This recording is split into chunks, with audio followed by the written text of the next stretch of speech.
Hi, and welcome to episode 253 of ADHD-Friendly. I am Patty. I'm an ADHD and executive function coach, and I am here to support you to struggle less and thrive more. This episode, we are celebrating. I moved forward on some summer goals. You didn't get to see them because I brought you right in here to record. I'll show you. I'll show you afterwards. I actually have a picture, so you'll see it. And then I'm going to share a tip about what to do before you go grocery shopping. Ooh. And then I have a product that I'm going to highlight that is part of my moving forward on some summer goals. And I'm going to share my main topic, which is why consistency works better than intensity. We've talked about this in a lot of pieces over the course of the summer. And I feel like throughout August, we're really tying it all together and getting really clear about what we need to do to support our brains in ADHD friendly ways so that we are building systems that we can keep up with more consistency.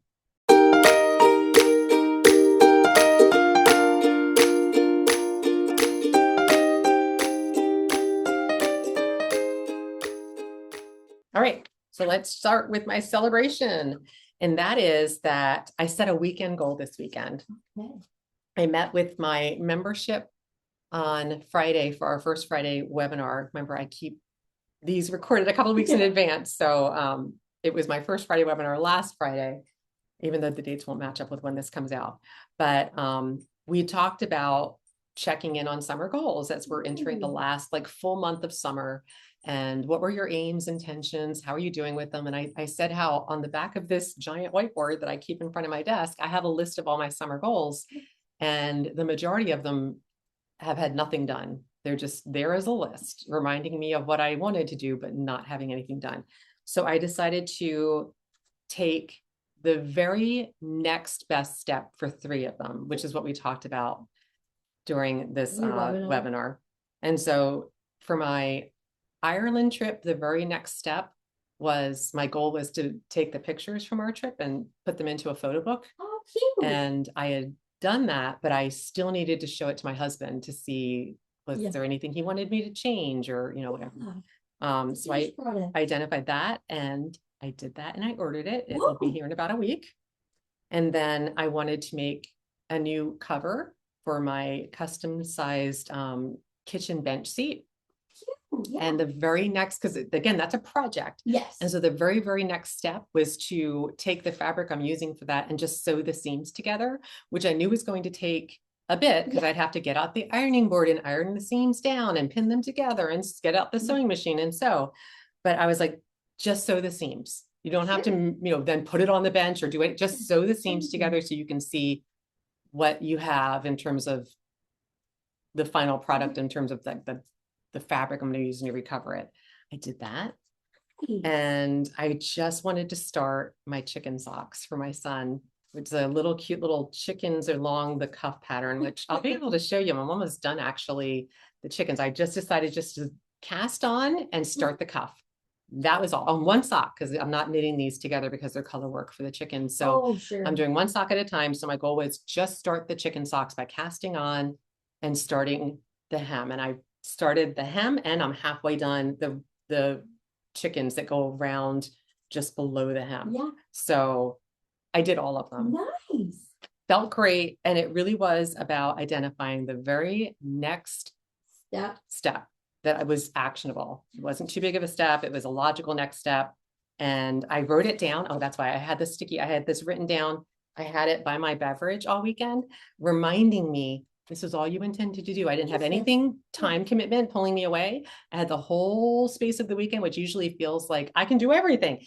I just committed to doing the very first step and I did I did no more. Oh, I did a little bit more than chicken, but and I ordered the book because he had no changes. I didn't intend to order the book, but since it was done and he was like, it's good to go, I just ordered it. But I basically just did the very next step and it felt really good. And now I've got some momentum. Awesome. And then because I was doing all of that, I had to find some things for the chicken socks and I was moving some things around. And that leads me to the product of the week this week. And that is some IKEA little storage bins that I got for my happy room. I had to move everything around to make these fit, but my dog, my little pug, who barks at every single car that goes by. And I've shared before, I got the Kallax, Kallax. It's the cubby shelf unit. Yes. I have it in front of this very large window in my happy room. And I bought bins to fill it with, but I only had 4 bins initially. Okay. And I decided I'm going to fill them all with All with bins so bins. he can't see through anymore. I Cute. did it. So I'm showing a picture and I put them in a fun pattern. So I only had Love 4 it. black ones. And I decided to get 4 blue and 4 white and just do a little diagonal pattern. Yeah. Isn't that fun? So cute. And I moved all of the plants. I had some of them in the little cubbies and I just moved everything to the top. I put some over in your office area. See, you saw the plants. Yeah. You're like, why are they in here? I'm so satisfied with how this looks. Yeah. He's barking almost never. Yeah. And these little guys, they're called Drona boxes, Drona. They're for the IKEA Kallax series. They fit in it perfectly. Yeah, They fold up. It's so simple. It's ridiculous.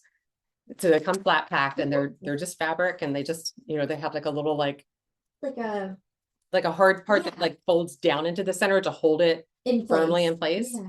$4.99 each. Are you joking? That's a really good deal. And I just sent one of my kiddos out on an errand because I didn't have time to go to IKEA and I also didn't want to get distracted and buy other things. So I was like, I gave them the picture. I'm like, I want 4 blue and 4 white done. And now that room has been completely reorganized with storage. And most of them aren't even holding anything because I don't do well with out of mind storage. Yeah. But they are solving the dog barking issue. So another little celebration there. All right. Now I have another life hack tip for this week. So guys, this comes from my Life Hacks 2026 calendar. This was from earlier this month. And I love the simplicity of it. So I am sharing it here. I always tell people when you make a grocery list, take a picture of your list in case you forget it at home. Oh, yeah. This is even better. So the calendar tip for the day was take a picture of your fridge and your pantry before you go grocery shopping. So if you can't remember, did we still have, you can enlarge the picture and look and get a sense of, did we have ketchup? Did we need more? It may not show you everything, but it will show you at a glance if you have more of this. And I'll actually call home sometimes. I'm like, can you go in the pantry and look and tell me, is there another peanut butter in there or do I need to buy peanut butter? Right. Because I buy it from Costco and it comes in a giant 2-pack. I don't want to have 4 things of peanut butter taking up my storage space. A lot of peanut butter. Yeah. And so I love that it, for me, would cut down on purchasing duplicates, but it's also helpful if you're going to buy perishables. And so like you're buying more milk and you're never going to go through it or, whatever. It's just a really easy way while you're shopping to be like, oh, wait, did I have, without having to go through an inventory and write it all down? If it's like something is more than nothing. So if you can nothing else, take a quick picture of your fridge and pantry. So it's on your phone before you go out to the store. I like it. I thought that was a really handy tip. Okay. Now for our topic for this episode, and that is why consistency works better than intensity, specifically for those of us with ADHD. So if you have ADHD, you have, even if you haven't heard of the term black and white thinking or all or nothing thinking, it probably resonates for you just when you hear it, right? It's that all or nothing thinking trap. Like I'm going to do the whole thing or I'm not even going to start.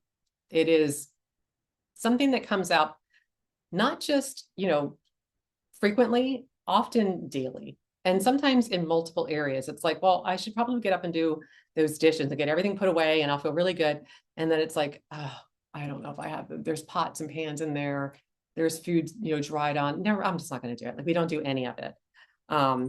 So we go into our all or nothing thinking. And when that happens, we tend to do nothing because we get exhausted or overwhelmed by all the steps, right? It's like when I tried to do any of those 3 things, the entire summer, nothing happened. But when I break it down into that, I think of it as a gray area. I can do all of it or I can do none of it. Well, what if I go into the gray and just do something from it? So an example outside of cleaning tasks might be like you get a new planner and it's sitting there and it's crisp, fresh newness. And maybe even got like a new set of pens to write in it and different colors. And you get all of this like, oh, it's going to be like the perfect planner. And then you don't ever write in it because you set yourself up for this it's going to be everything. Yeah. And so you don't even like use it. Or maybe you decide like, this is it. This is the week I start exercising. I am going to do it. And it's like, I'm going to run 6 days a week for 3 miles. I'm going to feel great. It's going to be amazing. And that's like the all or nothing. It's like, if that's too large, then we'll do none of it. So just like I said, it's working on the consistency, working on the something is more than nothing. And as Dr. William Dodson always says, he is a doctor that specializes in ADHD specifically. And he says that our brains are wired so that we are consistently struggling with inconsistency. It is really kind of a frustrating scenario that we're dealing with. So consistency isn't about perfection. Perfection gets in the way of consistency. It's the enemy of consistency. It's really about thinking about the systems and plans and the routines that we're trying to establish that are easier for us to start, which makes them easier for us to return to. So if you think about like, okay, I've got this like whole face care regime. How do you say that word? Regime? Regimen? I know I've heard people say it 2 different ways, and I always say it. Yeah, there. I have a skin routine where I don't, but I know people that will have like this. Okay, 5 steps. Yeah. Oh, and it's like, do this for a minute, do this for a minute, let that dry before you start to the next. So there's like, it might take 15 minutes to do. Minutes. Oh gosh, no, see, no. That is to me like completely unsustainable. Right. But I can like get some face wash and wash my face, and then I can slap on. No, it's not. It's like 2 minutes at the most. And then I can do some moisturizer because there's nothing I have to wait for to dry. The moisturizer I want to put on while my skin is still wet because it's going to go in more. Totally. And then I don't need to do anything. It dries on its own. So I'm done. But the return is key. So if it's like you have fallen off of that for a while and you think about going back and it's oh, that's right, I don't even remember all those steps, there's resistance. Yep. So consistency is about making what you're trying to do small enough that when you fall off of it, because life will get in the way, people, it just does. It's easier to return to it. That's really what we're getting at in all of our talk about this.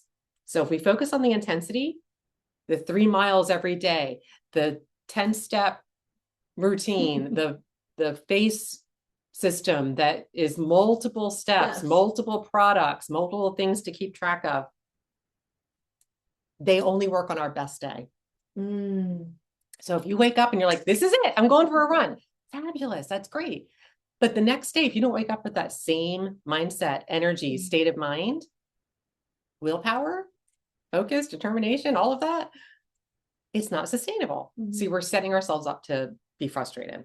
So the flip side is if we only focus on the consistency, now we're focusing on what can I realistically do even on my lowest energy day. So instead of run 3 miles, we might have, I'm going to put on my running shoes and walk outside. Right? Yeah. Now you're putting yourself in the environment and you're ready. But if you walk outside and it's like hitting you with like today, like a load of bricks with humidity, you might be like, yeah, that actually is not going to happen. Nope. I'm going to go walk on the treadmill. I've got my shoes on. I can pivot. Yep. Where if we don't have anything ready yet, we might be like, I'm not doing it. Done. I'm not doing anything. See the dog hair that fell down since you've been in here? I'm just highlighting my dog shedding and how I'm just trying to explain what my rugs look like. Okay. So when the start to our routine requires less motivation, willpower, effort, we're not depending on their executive function skills as heavily, which means that we're lightening that cognitive load. So we're literally making it easier to do the thing we're trying to do. And it gives us more opportunities to practice the things that we're trying to do more consistently.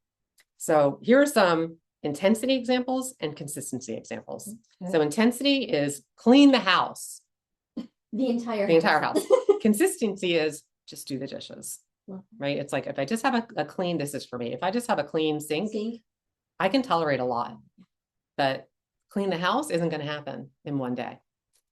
If I'm going to read 1 hour every day. I'm a reader. I'm going to read 1 hour every day. Or consistency is I'm going to read a page every day. I might read more, but I'm going to make a goal to read a page every day. Or if my goal is inbox 0, that's intense. That's a lot. And it's intense to keep up with, because if you end up getting like a bunch of things and you just don't feel like it one day, it snowballs. Yeah. So the consistency is I'm going to delete 5 emails, or I'm going to take 5 minutes to go over email every day.